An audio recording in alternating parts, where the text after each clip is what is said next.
Olá, a paz do Mestre Jesus esteja com todos nós. Hoje nós vamos falar sobre os nossos amigos espirituais, os anjos da guarda. Essa ideia dos anjos nós podemos encontrar em muitas tradições religiosas. Nós vemos anjos, se falar em anjos, na judaico-cristã, islamismo, budismo, hinduísmo. Em todas estas se fala dos anjos como seres muito elevados, muito puros, mensageiros de Deus entre nós, que amparam os homens nas suas necessidades. Algumas doutrinas falam que eles são divididos em hierarquias e de acordo com essas hierarquias estão as suas capacidades, as suas habilidades, as suas atribuições. A doutrina espírita vem nos elucidar, sem fantasias, sem alegorias, de uma forma muito simples, como ela elucida tudo mais, quem são esses anjos da guarda. Então, uma coisa que essas doutrinas todas que eu falei têm em comum, além de outras que não citei, é que esses anjos da guarda seriam seres perfeitos, criados desta maneira, seres à parte na criação, dedicados eternamente ao bem, sempre bons, sempre muito elevados e que não tiveram uma caminhada e uma construção para chegar a este momento. E pelo que nós estudamos com a doutrina espírita, nós sabemos que isso não se coaduna com a misericórdia de Deus e com a justiça. Se Deus é bom, se Ele é justo, se Ele é misericordioso, Ele não criaria seres privilegiados, sempre bons, sempre felizes, sempre elevados, enquanto outros, como nós, com tudo por fazer, com tudo por construir ainda, encarnação após encarnação, em cada uma vencendo uma dificuldade ou duas, ganhando uma ou outra virtude, não seria justo. Então a doutrina espírita vem nos dizer quem são esses anjos, quem são esses nossos espíritos protetores. Então nós encontramos no Livro dos Espíritos, para quem quiser olhar, a partir da questão 389, que todos nós temos um protetor, um anjo da guarda, um mentor, um amigo espiritual que nos acompanha desde antes dessa nossa encarnação, quando ela está sendo preparada, durante esta encarnação, depois do nosso desencarne e muitas vezes, se necessário, por vidas sucessivas, ele poderá nos acompanhar. Então, nós temos esse mentor, esse protetor, que normalmente que o bom senso nos diz que ele é mais elevado que nós, para poder nos orientar, e ele vai nos guiar, vai nos aconselhar, vai nos levantar o ânimo nos momentos que a gente precisa, nos fortalecer, lembrando sempre que a ação vai caber sempre a nós. Nós sempre teremos que fazer a nossa parte. É como sempre dizemos, Deus faz a parte dele e nós fazemos a nossa. Então o nosso anjo da guarda vai nos fortalecer, nos orientar, nos guiar, nos dar bons conselhos, mas cabe a nós fazer a nossa parte. Então, os Espíritos nos dizem, no Livro dos Espíritos, que a gente não receie fatigá-lo com as nossas perguntas, que a gente procure estar em relação com eles. Então, é importante que a gente crie esse hábito. Os hábitos, é possível criar hábitos. Então, um hábito novo só pode ser trazido para a nossa vida da mesma forma que a gente tem hábitos hoje em dia, da higiene, né, das suas manias, sua forma de estudar, sua forma de se arrumar para ir para o trabalho. Então, nós temos hábitos e é possível criar novos hábitos. Então, que a gente se esforce para criar esse hábito de estar em contato com ele, perguntar: meu anjo, o que você acha disso? O que eu faço disso? Me oriente antes de dormir. Meu anjo, durante o desprendimento do sono, me dá uma orientação sobre isso. Criar esse hábito de estar em contato com ele. Aí, normalmente, as pessoas perguntam: mas como eu vou chamar? Eu não sei quem é, eu não conheço esse anjo, eu não sei o nome dele. Isso não tem a menor importância. Você pode chamar de meu anjo, você pode chamar de protetor, de mentor, de meu amigo espiritual, você pode chamar do nome de um espírito da sua predileção, que você goste, de um espírito elevado, de um santo. Isso não importa o nome. O que ele vai atender é a sua vibração, ao seu desejo, ao seu amor, a sua necessidade, ele vai saber que você está querendo se comunicar com ele e ele vai estar próximo de você e vai lhe orientar. E as pessoas perguntam também: E há uma coisa importante que eu esqueci de falar, é que a gente não sabe o nome porque pode ser que ele não tenha nenhum nome conhecido para nós, porque esse protetor pode ser alguém que foi designado, né, para ser nos acompanhar nessa encarnação, ou pode ser alguém muito querido por nós, alguém que foi um pai, uma mãe, um irmão mais velho querido de outras encarnações e que nesta está nos acompanhando. Então pode ser que ele seja algum destes que pelo esquecimento do passado a gente não tem nem como lembrar, nem como saber quem é. Então nós podemos chamar pelo nome que quisermos, meu amigo, como quiser, mas o principal é que seja, que ganhe essa intimidade, essa proximidade, que não seja aquela coisa formal, que seja uma conversa mesmo, como a gente tem com os nossos melhores amigos. Então, continuando, também vem para nós a questão de como eles se comunicam conosco. Emmanuel nos diz, no livro Roteiro, que a base de todo o intercâmbio entre encarnados e desencarnados se situa na mente. E essa afinidade, essa ligação, vai resultar da identidade de pensamentos. Então, nós estamos em planos diferentes, em dimensões diferentes, mas, na verdade, muito próximos. A ligação é mente a mente e acontece através da afinidade dos nossos pensamentos. E nos perguntam também, ele está do nosso lado o tempo inteiro? O nosso protetor não precisa ficar do nosso lado o tempo inteiro. Por quê? Primeiro, ele tem outras ocupações, ele tem outras tarefas, mas ele está ligado mentalmente a nós o tempo inteiro e pode, se houver uma real necessidade, muito rápido chegar perto de nós, que a distância para eles não é nada, né? A distância para os espíritos não é nada. Com a rapidez do pensamento, ele pode chegar perto de nós. E Kardec dá um exemplo muito bom em relação a isso no Livro dos Espíritos. Ele nos dá o exemplo da mãe e do pai, que quando tem um filho estudando, trabalhando em outro país, outro estado, cidade, mesmo numa distância muito grande, o pai e a mãe, através do telefone, através da internet, consegue orientar, consegue dar bons conselhos e acompanhando a vida daquele filho. Então, se nós, espíritos imperfeitos, presos a esta matéria, limitados por ela, temos esses recursos, imagina para um espírito protetor, a distância não é nada, né? No exemplo de Kardec, ele fala que a mãe e o pai têm o recurso da correspondência, de usar as cartas. Hoje, como já é um pouquinho mais avançado, nós temos o telefone, temos a internet e podemos auxiliar muito de longe aqueles entes queridos encarnados. E o espírito protetor, que tem muito maior facilidade, pode também nos orientar por muito longe que ele esteja e porque está ao nosso alcance através do nosso pensamento. Então, outra questão que chega para nós é: nós temos apenas o nosso protetor nos acompanhando? Não, nós não temos somente nosso protetor nos acompanhando. Temos também nos acompanhando os nossos espíritos familiares, aqueles que nos amam, que nos antecederam no retorno à pátria espiritual, aqueles, como disse um pouquinho mais atrás, que não reencarnaram conosco nessa encarnação, porque tem necessidade de estar em outros lugares, em outros aprendizados, mas que fazem parte do nosso grupo familiar e que nos visitam, que nos acompanham, que se alegram com as nossas vitórias, que torcem por nós. E nós temos também aqueles que se ligam a nós pelos nossos gostos, pelas nossas afinidades, pelos nossos hábitos. Então, se eles se ligam a nós pelos gostos, afinidades e hábitos, pode ser que eles não sejam bons espíritos, porque nem todos os hábitos que nós temos, nem todos os pensamentos que temos são bons. Sobre isso, eu trouxe um pedacinho de Joana de Ângeles para ela falar sobre como o nosso protetor se conduz nestas situações em que esses espíritos, talvez perturbadores, talvez desejosos de nos influenciar, se aproximam de nós, não porque somos vítimas, mas por causa da afinidade de pensamento e de sentimento, porque nós ainda estamos em construção, a caminho, e nem todos os nossos hábitos, nem todos os nossos pensamentos são bons. Então, vamos ver o que Joana de Ângeles nos fala. Ela fala que o anjo guardião não poderá impedir que os espíritos perturbadores se acerquem de ti, especialmente se atraídos pelos teus pensamentos e atos, em razão do teu passado ou invejando as suas realizações.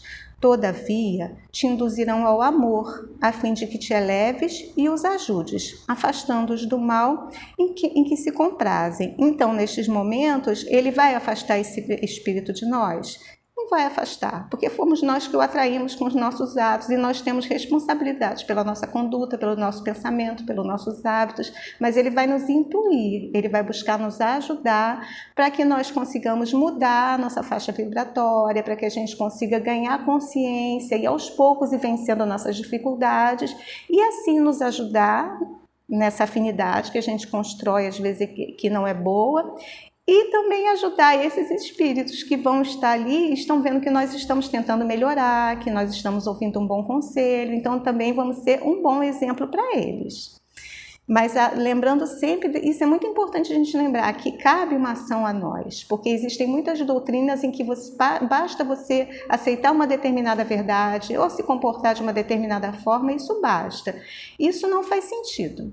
Não há crescimento dessa maneira. E o que nós buscamos é crescer, é caminhar para Deus, é vivenciar o roteiro que Jesus nos deixou, que é o roteiro de luz para a nossa felicidade. Então, apenas aceitar uma ideia ou se comportar de uma determinada maneira não muda nada dentro de nós. É a mesma coisa da gente se preocupar em mudar o comportamento. Nós não queremos mudar comportamento, nós temos que compreender o comportamento, olhar para dentro de nós com sinceridade, com amor, indagar do porquê, tentar fazer uma construção honesta, sincera, sem culpa, se enxergando como verdadeiramente é e buscando melhorar, porque só mudar o exterior não adianta. Mudando o exterior, você é a mesma pessoa, está tudo igual, só não está aparecendo, mas para a espiritualidade está, né? Porque a nossa ligação é por afinidade. Então, outra coisa que nos vem aqui à mente: se só os indivíduos têm espíritos protetores. Não são só os indivíduos, só nós, cada um que tem espíritos protetores. As coletividades também têm espíritos protetores. Nosso país, por exemplo, está narrado no livro Brasil, Coração do Mundo, Pátria do Evangelho, pelo espírito Humberto de Campos, de um espírito chamado Ismael, que é o protetor e guia do nosso país. Eu vou ler só um pedacinho, primeiro porque é muito bom que vocês leiam, porque esse livro sempre foi relevante, e agora mais ainda, porque fala da destinação do nosso país como Pátria do Evangelho, é muito importante. E é belíssimo, porque tem várias passagens aqui de Jesus conversando com seus mensageiros, guiando o destino do nosso país, então é muito bonito. Então, na minha edição, é na página 36, mas vocês vão ler todo e vão chegar a esse momento aqui. Jesus está lá com seus vários mensageiros e ele se dirige a um dos seus os mais elevados mensageiros na face do orbe terrestre e fala com ele. Então, esse é um dos mensageiros elevados que Jesus tem ali à sua volta e ele fala com ele. Ismael, manda ao meu coração que doravante sejas o zelador dos patrimônios imortais que constituem a terra do cruzeiro. Recebe-a nos teus braços de trabalhador devotado da minha seara, como a recebi no coração, obedecendo às sagradas inspirações de nosso Pai. Reúne as incansáveis falanges do infinito que cooperam nos ideais sacrossantos de minha doutrina e inicia desde já a construção da pátria do meu ensinamento. Eu não vou ler tudo, é muito bonito, mas depois vocês leiam. Isso aqui é logo após o descobrimento das terras que seriam o nosso Brasil, Jesus designando esse espírito Ismael para ser o condutor da nossa pátria. E nesse livro vocês vão encontrar várias passagens muito bonitas, como eu falei, dessa interação de Jesus com Ismael, com outros espíritos elevados e compreender muito melhor a história do nosso país do ponto de vista espiritual. Então é um livro muito relevante. E esse espírito Ismael, em dezembro de 2020, no finalzinho do ano, nós recebemos uma mensagem dele através do espírito Divaldo, através do médium Divaldo Franco, e se vocês procurarem lá no canal do YouTube, na Mansão do Caminho, vocês vão achar. É uma mensagem muito bonita e muito confortadora para os tempos que nós estamos vivendo. Então, deixe-me ver o que mais. Assim, eu trouxe um pedacinho do livro de Joana de Ângeles, Momentos Enriquecedores, que fala dos anjos da guarda. Eu queria falar também antes disso para vocês que essa ideia dos anjos da guarda, essa doutrina, ela se encontra em muitos pontos da codificação. Então vocês podem procurar lá no Evangelho, no capítulo das preces, tem uma boa explicação sobre os anjos da guarda, salvo engano é o capítulo 28, no Livro dos Espíritos, a partir da questão 489, no Céu e Inferno também, na primeira parte, se eu não me engano é o capítulo 4, que fala dos anjos, Kardec fazendo a comparação da doutrina católica e do que o Espiritismo nos traz, fazendo a refutação de alguns pontos. É um tema muito interessante para pesquisar, é rico, tem muita coisa, os espíritos se preocuparam de colocar, e Kardec também, em vários momentos da codificação, orientações para nós sobre esses anjos da guarda. Eu acho que principalmente para que a gente não fique com essa ideia de que são seres perfeitos, criados perfeitos, privilegiados, quando na verdade todos nós estamos a caminho, saindo da simplicidade para a angelitude, e um dia também vamos ser espíritos puros, um dia vamos ser elevados, um dia vamos fazer todas essas conquistas. Então um dia eu vou ser um espírito protetor? Olha, se você olhar para a sua vida, você vai ver que em algumas situações você é um protetor. Não existe alguém que você ama muito, por quem você se preocupa, aquele que você se esforça para ajudar, aquele que você tira um tempo para orientar, o ofício do pai e da mãe, de um irmão mais velho, de um familiar, seja qual for. Se você olhar na sua vida, você já é o protetor de alguém, né? O que a gente vai fazendo é ganhando essa musculatura moral, como um amigo aqui querido gosta de usar essa expressão, e aos poucos o nosso amor vai conseguindo abranger mais pessoas, até um dia você vê Ismael, guia de um país, Jesus, nosso mestre, guia do nosso planeta. Então, eles não estão destinados, como nessas doutrinas, a viver sempre felizes, muitas vezes muito desocupados e sem ter construído nada para chegar a esse ponto. Tudo é construção, tudo é evolução. É assim que nós enxergamos a justiça divina. Tudo é queda, levanta e recomeça, erro, para depois acertar. O erro é um caminho, o erro é para a gente olhar, não é bem assim, desse jeito não dá certo, e na próxima vez a gente acertar. É assim que funcionam as coisas. Não seria justo se fosse de outra maneira. E é assim que a gente tem que analisar tudo que chega para nós. Isso é justo? Isso faz sentido? Isso toca meu bom senso? E só assim a gente pode, para compreendendo as verdades, aceitá-las no nosso coração. Não há mais espaço para fé cega. A nossa fé é raciocinada. Nós já temos condições de raciocinar. Então, voltando para Joana de Ângeles, ela fala algumas frases que eu achei importante tocar. Não é muita coisa, não. Então, a primeira coisa que ela fala, que a gente tenha cuidado para não se afastar psiquicamente do nosso anjo guardião, zelar por esse contato mesmo, do mesmo jeito que a gente tem o nosso cuidado com a higiene, ter esse cuidado com o hábito com o nosso anjo da guarda.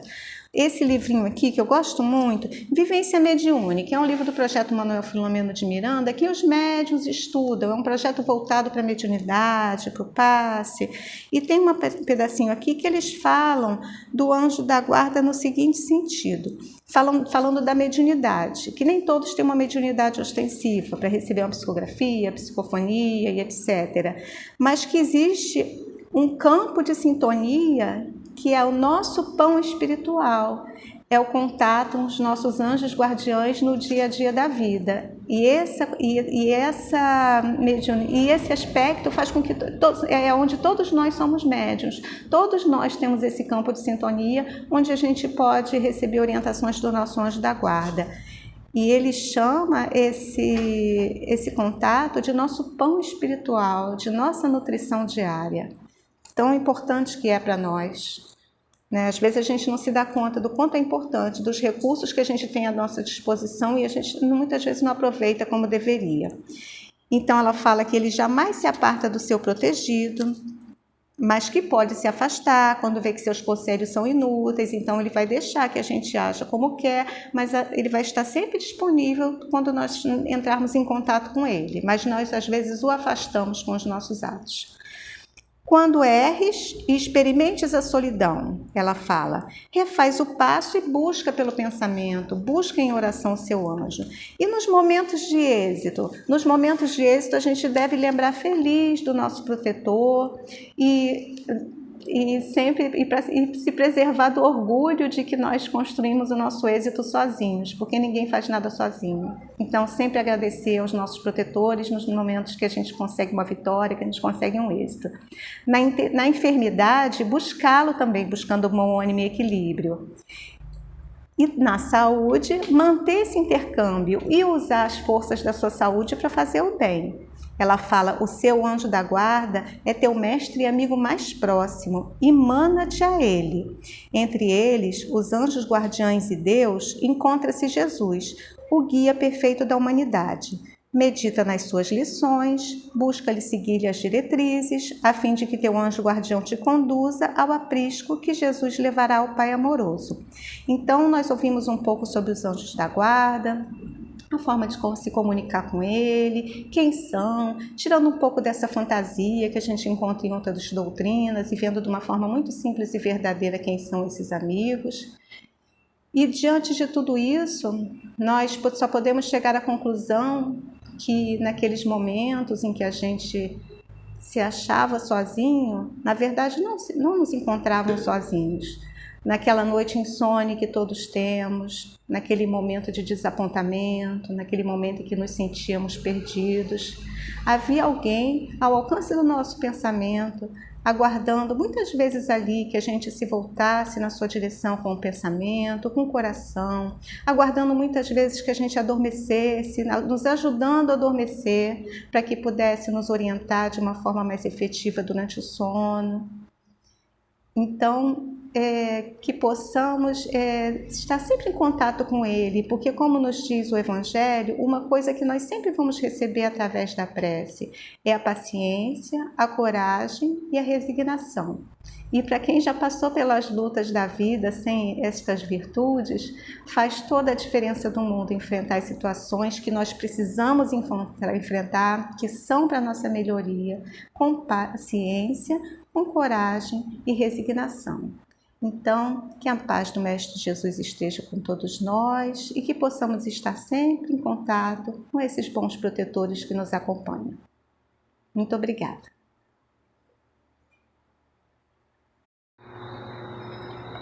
Amados irmãos, aqui estamos para trazer a vocês o consolo e a renovação da esperança aos corações aflitos. Os momentos vividos pela humanidade terrena fazem parte de todo um processo necessário ao crescimento espiritual de todos. Cada um está vivendo esses momentos à sua maneira, embora a situação de pandemia seja para todos. Cada espírito a viverá de maneira única, uns aproveitando o momento para fazer reflexões, reforçar a fé e aproveitar oportunidades para o exercício da caridade, do amor ao próximo, ensinado pelo Mestre. Outros irmãos seguem caminho diverso, cultivando a dor, a desesperança, a revolta e alguns até cultivam em seus atos e pensamentos a exacerbação do egoísmo. Mas isso tudo é compreendido por nosso Pai amoroso, que entende os limites e dificuldades de seus filhos. Acreditem, queridos irmãos, que esse momento é de muito amor, surgido da necessidade de aprendizado. Tudo está conduzido sob o leme do Mestre Jesus. Essa condução é amorosa e todos os trabalhadores do Mestre estão mais do que nunca próximos a nós. Confiem, entreguem seus corações à ajuda e façam sempre a sua parte no melhor que possam e creiam que o fardo tornar-se-á mais leve. Avancem confiantes sob o amparo de Deus e de Jesus, um irmão.